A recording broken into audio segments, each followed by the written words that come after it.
Fala galera, voltei! E como promessa é dívida, finalmente começando os vídeos de Date a Live. O primeiro, como você já sabe, como eu já postei na comunidade, vai ser sobre a origem de tudo em Date a Live. Eu falo o primeiro, mas não sei se vou conseguir fazer tudo em um só vídeo. Se não der, eu divido em dois. Lógico, o objetivo principal era só fazer um vídeo falando do final, mas não tinha como. Sem você ter um conhecimento sobre algumas coisas de Date a Live que o anime não mostrou, você não ia conseguir entender o final. Eu tentei explicar logo no vídeo do final, assim, já explicando tudo e falando o final, mas aí o vídeo deu 2 horas. Como eu não tô nem doido de tentar editar um vídeo de 2 horas, eu resolvi fazer desse jeito aqui mesmo. Mas então vamos logo começar com o vídeo. E se você tá aqui e não conhece Date a Live, aproveite e vá procurar, porque principalmente a Light Novel, Date a Live é uma obra fantástica, incrível pra caramba. E se você não viu, com certeza vale dar uma chance. A origem de tudo em Date a Live se inicia em uma certa montanha florida. Nessa montanha, naquele momento, haviam 2 crianças. Uma era uma garota, de cabelo loiro e olhos azuis, junto com um garoto de olhar sereno e calmo. Eles não estavam ali sem motivo, não vieram apenas para aproveitar a vista. Eles estavam ali com o objetivo de treinar, ou para ser mais exato, o garoto ajudar o treinamento da garota. Aquela garota de olhar gentil parecia estar com grande dificuldade no que fosse que ela estivesse fazendo, mas o garoto estava confiante, parecia que ele acreditava que ela iria conseguir. Ela esticava os braços calmamente, tentando fazer algo, mas nada acontecia. Já o garoto, que estava ali para ajudá-la, tentou demonstrar mais uma vez o que ela deveria fazer. Esticando apenas uma mão, algo misterioso acontece.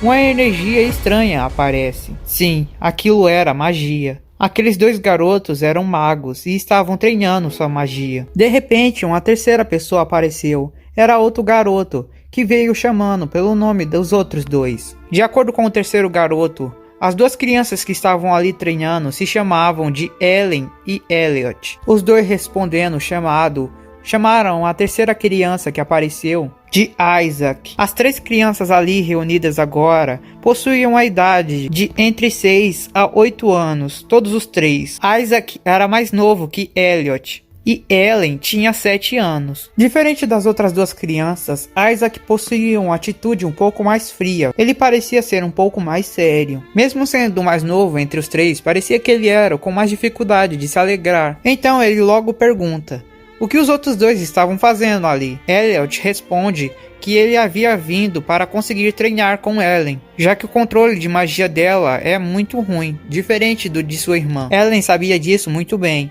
mas ainda assim, saber que sua irmã era mais talentosa e escutar isso de seu amigo a fez chorar. Vendo a situação, Elliot não teve escolha a não ser consolá-la. Mas enquanto observava a situação, Isaac então fala que eles não deveriam fazer isso em um local tão visível. Eles sabem, porque já foram avisados várias vezes, principalmente pelo seu professor, que eles não deveriam utilizar magia em locais tão visíveis, porque isso com certeza iria atrair a visão de pessoas indesejadas. Ellen falava com os 2 e se perguntava por que eles sempre tinham que escutar essas reclamações. Todos os dias eles sempre escutavam esse tipo de coisa, mas ninguém nunca deu o trabalho de realmente explicar o porquê. Então Isaac responde, com a voz meio fria, ele simplesmente fala: "Isso é porque, se não tomarmos cuidado, vamos acabar sendo mortos também." Acontece que aqueles 3 garotos eram magos puros, capazes de utilizar magia desde o nascimento. Nesse mundo, há muito tempo, havia várias pessoas com essas capacidades. No entanto, com o passar do tempo, isso se tornou mais raro, até que a linhagem de magos começou a desaparecer. Não foi algo natural ou sem causas aparentes. Isso tem um motivo, e foi causado por alguém. Isso foi causado pelos humanos comuns, que tinham medo dos magos, que tinham medo do diferente. Os humanos saíram caçando os magos, os caçavam, enforcavam, afogavam e nos piores casos até os queimavam vivos. Isso aconteceu tantas vezes que com o tempo a linhagem dos magos começou a desaparecer. Escutando aquilo, Ellen fica assustada, mas Elliot começa a acalmá-lo. Ele começa a falar: "Isso aconteceu há muito tempo, mas agora já está tudo bem." Afinal, agora, nós magos vivemos em uma vila secreta, onde não precisamos mais nos preocupar com isso. Eles agora poderiam viver uma vida feliz e calma, sem se preocupar com a caça às bruxas. Ela então fica em dúvida. Mas os magos de antigamente não poderiam enfrentar os humanos? Isaac fala que provavelmente um mago sozinho conseguiria facilmente derrotar 100 pessoas, mas não eram apenas 100 humanos que caçavam os magos, eram todos os humanos. Naquele momento, após Isaac falar essas palavras, os 3 garotos ficam em silêncio. Cada um tinha seus motivos para refletir sobre isso, cada um tinha seu próprio entendimento do que isso significava. Agora víamos alguns meses no futuro, acima de uma colina. Elliot olhava em desespero, olhava para sua bela antiga vila, queimada pelos humanos. Isaac também estava lá, olhando e observando, mais uma vez a história se repetindo. Dessa vez os humanos tacaram fogo nas casas da vila, fazendo com que os moradores saíssem de dentro dela, e a primeira chance que tinham os matavam. Ou então os observava queimar dentro de suas casas. Sussurrando para si mesmo, Isaac falava. Novamente, os humanos, movidos pela ignorância e medo, fizeram outra calamidade. Novamente, os magos que continuam vivos têm que escutar o grito de seus camaradas e família, enquanto assistem a culpada da humanidade continuar a existir. Elliot, que estava a seu lado, conseguiu escutar as palavras de Isaac, mesmo o garoto tendo sussurrado. Mas antes que ele pudesse falar algo com seu amigo, Ellen e sua irmã aparecem. Ellen, desesperada e feliz que eles tenham sobrevivido, corre na direção de Elliot. Abraçando-o contra seu peito, a garota começa a chorar. Chora desesperadamente, enquanto ouvia o grito das pessoas da vila que continuavam a queimar. Karen também estava com expressão horrível. Enquanto se aproximava de Elliot e sua irmã, ela também não aguentou e começou a chorar. Vendo aquela cena, Isaac então declara para seus amigos que ele não irá mais aceitar essa repetição na história, que a partir daqui uma nova história seria tecelada. Ele, junto de seus amigos, criaria um novo mundo, um mundo onde os magos não terão mais que ser caçados. Um mundo onde eles poderão viver da forma que eles desejarem. Um mundo onde eles não precisarão mais ter medo. Um mundo onde a humanidade não existe mais. Enquanto falava isso para seus amigos, Isaac internamente queimava de ódio. Ele gritava que a humanidade iria pagar. Eles começaram essa guerra e já chegou a hora de pagar por seus pecados. A humanidade não sabia, mas foi naquele momento, foi com aquelas ações que eles criaram o maior inimigo da humanidade. Aquelas crianças com o tempo foram adotadas. Isaac foi adotada por uma família com uma boa infraestrutura. E em um certo dia, sua família veio a falecer. No entanto, Isaac aproveitou a herança que eles haviam deixado para criar uma organização de pesquisa e logo convidou seus amigos para fazerem parte dela. Os amigos aceitaram. E então, em pouco tempo, a organização cresceu. Uma organização especializada na pesquisa e no estudo do sobrenatural e científico. Mais tarde, ela seria conhecida como Jinn, ou então Deus Ex Machina. Desde que eles começaram a fazer as pesquisas naquela instalação, junto da organização, a magia das crianças cresceu de forma assustadora. Mas não foi só suas magias que evoluíram, suas personalidades também. Aos poucos, as personalidades de cada um começavam a se moldar e a se fixar, principalmente a de Isaac, que aos poucos começou a se tornar cada vez mais frio, cada vez mais feliz com a dor, principalmente a dor causada nos humanos. Aos poucos, essa felicidade foi tornando cada vez mais um psicopata. Por fora, ele conseguia facilmente ocultar a personalidade distorcida que ele agora tinha, mas por dentro, cada vez que ele chegava mais perto de alcançar uma verdadeira forma de destruir a humanidade, mais feliz aquele garoto ficava. No entanto, seu amigo acabou tendo sua personalidade moldada pelo contrário. Ele havia conhecido a dor. Ele sabia como era triste ficar sozinho. Ele sabia como era horrível o sentimento de perda. Por isso ele focou em ajudar todos que ele pudesse. Uma personalidade de alguém que queria proteger todos que estivessem à sua volta começou a ficar mais fixa na mente daquele garoto. Aos poucos, Elliot começou a ter uma personalidade que lembrava muito a de um cavaleiro honrado. Mesmo que a personalidade dos dois fossem tão diferentes, eles continuavam amigos, principalmente porque um ao outro poderia ser tudo que lhe restava da vida que eles haviam perdido. Mesmo que agora a personalidade dos dois fossem tão diferente, uma coisa ainda os fazia extremamente igual. Era sua inteligência brilhante. Ambos eram gênios, capazes de fazer coisas que as pessoas nunca sonhariam, capazes de pensar em coisas que muitos gênios invejariam. E esse era o principal ponto que os conectava. Já a pequena Ellen, a pequena garota gentil que chorava tão facilmente, começou a se tornar fria, começou a se tornar desapegada, começou a ficar obcecada pelo poder, para que nunca mais voltasse a perder, para que nunca mais tivesse que sofrer como ela sofreu anteriormente. Agora, as únicas pessoas que realmente importavam para ela eram aqueles dois amigos de infância que ela tinha e sua irmã. E agora, o único objetivo que ela tinha era cumprir o sonho de Isaac e, junto a seus amigos, mudar o mundo. Karen era a mais enigmática. Sempre ocultava sua personalidade. No entanto, sempre demonstrava que se importava com seus amigos. Mesmo que fosse difícil de entendê-la, ela ajudou a organização a crescer o máximo que podia, dando a entender que ela realmente estava tentando ajudar o sonho de Isaac a se cumprir. A pesquisa levou 10 anos.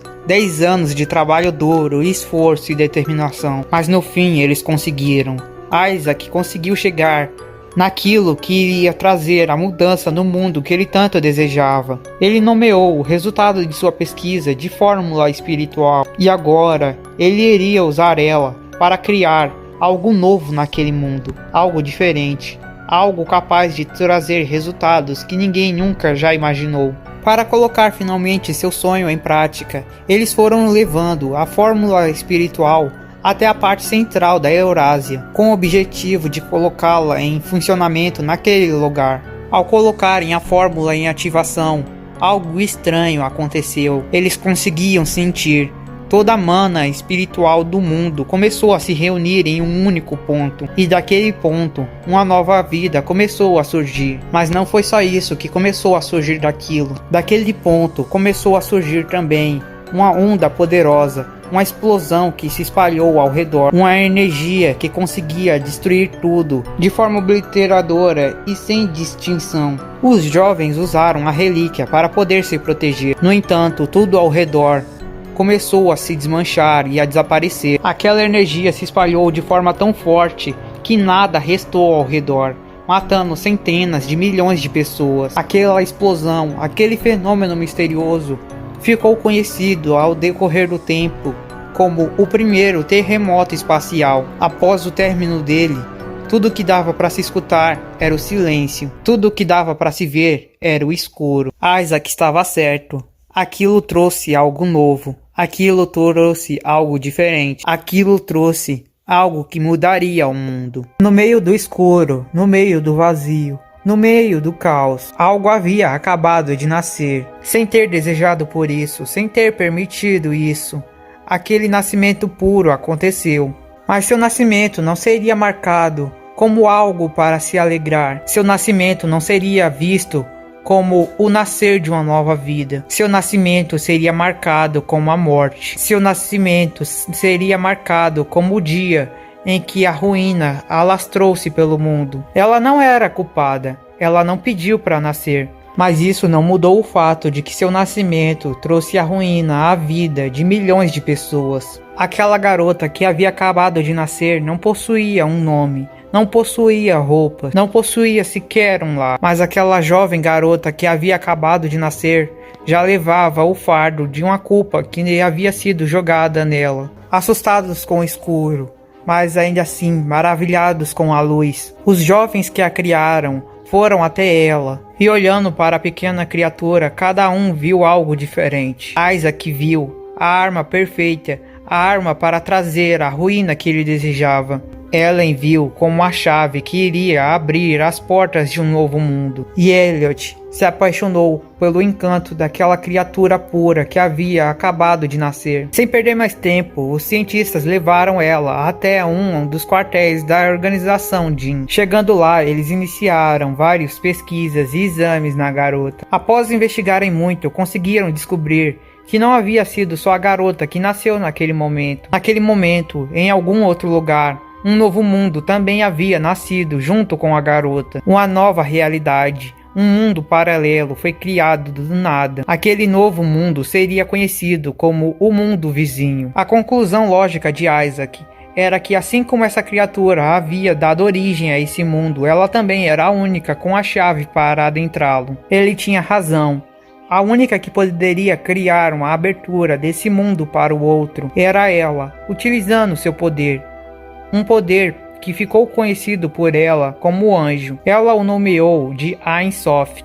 E somente utilizando ele era possível estabelecer uma conexão entre as realidades. Eles continuaram a fazer pesquisas em seu corpo. Era comum ver ela dentro de tubos, com coisas injetadas dentro de seu corpo. Até que um dia, ela não aguentou mais a dor que sentia. Um dia, ela fugiu. Para ela foi muito simples, afinal, com seu poder, ela poderia facilmente sair e adentrar naquela realidade. No entanto, não importasse onde ela estivesse, nenhum lugar poderia ser chamado por ela de lar. No mundo vizinho, o mundo espiritual, não existia ninguém, era vazio. Na Terra existia pessoas, no entanto, ninguém era igual a ela. Ninguém queria a entender, ninguém a queria ouvir. Ela continuou vagando entre os mundos, sem ter um lugar para chamar de lar e buscando um. No entanto, toda vez que ela fazia a passagem de uma realidade para outra, a energia espacial se espalhava, criando uma destruição enorme em área. Aquela destruição poderia ser vista como a destruição que causou seu nascimento, mas em escala menor. Ainda assim, era poder suficiente para destruir e devastar cidades, florestas e montanhas. Quando ela chegava, não tinha mais ninguém. Em nenhum mundo ela tinha alguém para ficar com ela. Não importasse que ela fosse a criatura mais forte daquele mundo. Ela ainda assim era apenas alguém perdido, alguém sozinho, alguém com quem não poderia dividir suas memórias. Sem rumo, ela continuou vagando, até que um certo dia ela finalmente encontrou alguém. Em uma certa cidade do Japão, havia um garoto muito comum. Sua família era o mais normal possível. Ele possuía uma irmã mais nova, um pai e uma mãe. Na escola, ele possuía um melhor amigo, além de ter 3 conhecidas que ele chamava de amiga também. Em outras palavras, aquele jovem garoto era apenas mais um. Apenas outro jovem que você poderia encontrar em qualquer lugar. Aquele jovem se chamava Takamiya Shinji. Em um certo dia, seus pais acabaram viajando a negócios e ele teve que ficar com sua irmã, cuidando dela. Sua irmã se chamava Takamiya Mana e tinha 14 anos, enquanto o próprio já tinha 17. Em mais um dia completamente igual do seu cotidiano, enquanto voltava da escola, Shinji acabou percebendo algo. Exatamente na rua em que ele estava andando, de repente, um grande terremoto espacial começou a surgir. Shinji já sabia sobre aquilo, porque não fazia muito tempo que aconteceu o terremoto original. Por sorte, Shinji não estava no lugar onde o terremoto surgiu. Estando somente perto daquele lugar, ele foi arrastado pelo vento, mas ainda conseguiu ficar bem. Rapidamente após aquilo, preocupado que alguém poderia ter acabado se machucado ou então estar no meio dos destroços, Shinji começou a correr para aquele enorme buraco que havia surgido. Mas ao se aproximar daquela fissura, logo ele começa a perceber algo de estranho. Lá no meio, existia algo extremamente branco, extremamente puro. Encantado com aquilo, ele continua a se aproximar até perceber que era uma garota. Era uma garota tão bela que nem parecia real. Perto dela, as princesas de contos de fadas também eram apenas pessoas comuns. Mesmo Shinji a encarando, ele não sabia como a descrevê-la. Ele continuou caminhando até ela, e quando chegou na frente dela, ele começou a fazer perguntas. No entanto, ele não teve uma única palavra como resposta. De vez em quando ela respondia com alguns sons, mas não dava para entender exatamente por que ela não falava. Quando a fumaça se dissipou, ele percebeu que ela estava completamente nua. Preocupado com ela, ele entrega sua jaqueta. Por muitos, isso pode ter sido visto como algo comum, algo normal. No entanto, para aquela espírita, foi algo totalmente novo. Finalmente alguém veio e demonstrou preocupação com ela. Demonstrou algum tipo de sentimento de carinho, mesmo que fosse algo totalmente supérfluo. Mas ainda assim foi o suficiente para ela confiar nele. Shinji então a leva para casa, porque estava preocupado que ela pudesse ter ficado com amnésia depois daquele acidente. Chegando em casa, ele se encontra com a sua irmã, e ela percebe a situação peculiar que estava acontecendo. Afinal, ali na frente dela estava seu irmão e uma garota nua usando uma jaqueta. No começo ela ficou preocupada e até pensou em brigar com ele. No entanto, após escutar a pequena garota espirrar, ela percebeu que ela poderia acabar ficando resfriada só usando aquilo, e por isso ignorou toda a raiva que ela estava sentindo e vontade de reclamar com ele e simplesmente foi atrás de alguma coisa para ela se vestir. Mas acabou não sendo necessário. A espírita, apenas entendendo o que eles estavam tentando fazer, conseguiu criar uma roupa espiritual baseado na roupa de Mana com extrema facilidade. Então, em pouco menos de um dia, apenas assistindo a TV, Mio conseguiu aprender completamente a habilidade de falar. Foi algo incrível, foi como ver um bebê em um dia ser capaz de aprender e se tornar fluente em qualquer língua. Agora que ela tinha essa nova habilidade, eles tentaram se comunicar com ela, perguntar qual era a sua origem, mas Mio acaba revelando que nem mesmo ela sabe sobre isso. Mana achava, ela tinha um pressentimento que talvez alguém pudesse estar preocupado com ela. Então ela até pensou em entregá-la para as autoridades. No entanto, ela temia. Afinal, aquela garota tinha a habilidade de criar roupas do nada, aprender a falar em apenas um dia. E sabe-se lá o que mais ela poderia fazer com tais habilidades? Será mesmo que as autoridades a devolveriam para a pessoa que está preocupada com ela? Ou então a abririam como nos filmes e fariam testes nela? Sabendo sobre essa possibilidade, Mana desiste de fazer isso. Mana então pergunta qual era o nome da garota, se ela iria viver com eles a partir de agora. Ao menos seria mais fácil se ela tivesse um nome para eles poderem chamar. Mas ela revela que naquele momento ela ainda não possuía um nome. Ela então fala que Shinji poderia decidir um para ela, e Shinji decide. Ele deu um nome a ela baseado no dia em que eles se conheceram. Como eles conheceram no dia 30, seu nome seria Mio. E Mana, sabendo que alguém poderia fazer perguntas desnecessárias, achou melhor que ela começasse a fingir como se fosse alguém da família de algum lugar distante que veio visitar. Por isso, a partir de agora, ela também deveria se referir a seu sobrenome como Takamiya. Então, a partir daquele ponto, daquele momento, seu nome seria conhecido como Mio Takamiya. O primeiro espírito finalmente teve um nome para si. Eles não entendiam porquê, mas apenas olhando para o rosto dela, percebiam que ela começou a chorar. Estavam preocupados que talvez o nome não tivesse agradado muito, mas na verdade ela fala que não. Aquelas lágrimas não eram de tristeza, mas sim de felicidade. Tudo isso pode ter sido pouco, mas a primeira espírita nunca teve nada. Ela nunca teve um lugar para chamar de lar. Ela nunca teve alguém para se preocupar com ela. Ela nunca teve nem sequer um nome. E nesse pouco tempo que ela conheceu eles, ela já ganhou tanto. Só por esse motivo já era algo que a deixava tão feliz que ela chorava. Aproveitando que ninguém iria prestar muita atenção neles, já que acabou de acontecer um terremoto espacial e todo mundo ainda estava se reerguendo, Shinji aproveitou para sair com Mio pela cidade. Os dois andaram por diversos lugares. Passaram por uma máquina de garra que você pega um brinquedo. Shinji queria jogar aquilo para poder dar um presente para Mio. E após muita dificuldade e muito esforço, ele conseguiu pegar um ursinho que deu para ela. Com um sorriso verdadeiramente puro, ela simplesmente agradeceu aquilo. Ela estava extremamente feliz porque novamente recebeu um presente, um amado presente de uma pessoa amada. E ela prometeu que sempre estaria com ele. Que não importa o que aconteça, ela sempre estará com esse amado presente. E ela continuou carregando esse amado presente por toda a sua vida. A cada momento que se passava, mais o desenvolvimento entre eles continuava. Mana e Mio começaram a se tornar cada vez mais amigas. E a cada momento a mais, Shinji se apaixonava um pouco mais por Mio. Finalmente, enquanto estava totalmente apaixonado, ele acabou se decidindo que iria chamar ela para um encontro. Mas ele tinha muita vergonha, não sabia o que fazer. E por isso, em frente a um espelho, ele começou a treinar uma forma certa de chamá-lo. Mas ele não percebeu que enquanto estava treinando,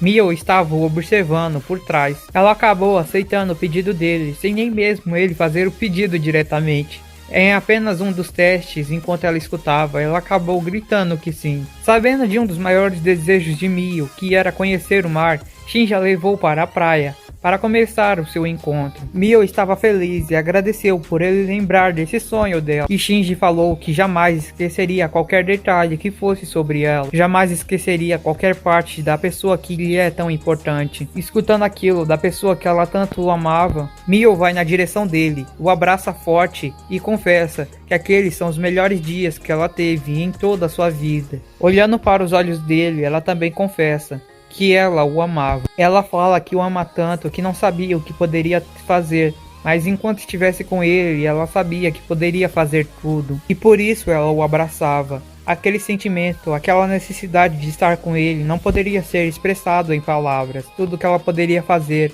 era abraçá-lo forte e demonstrar isso com ações. Ela estava extremamente feliz. No entanto, essa felicidade acabou durando pouco.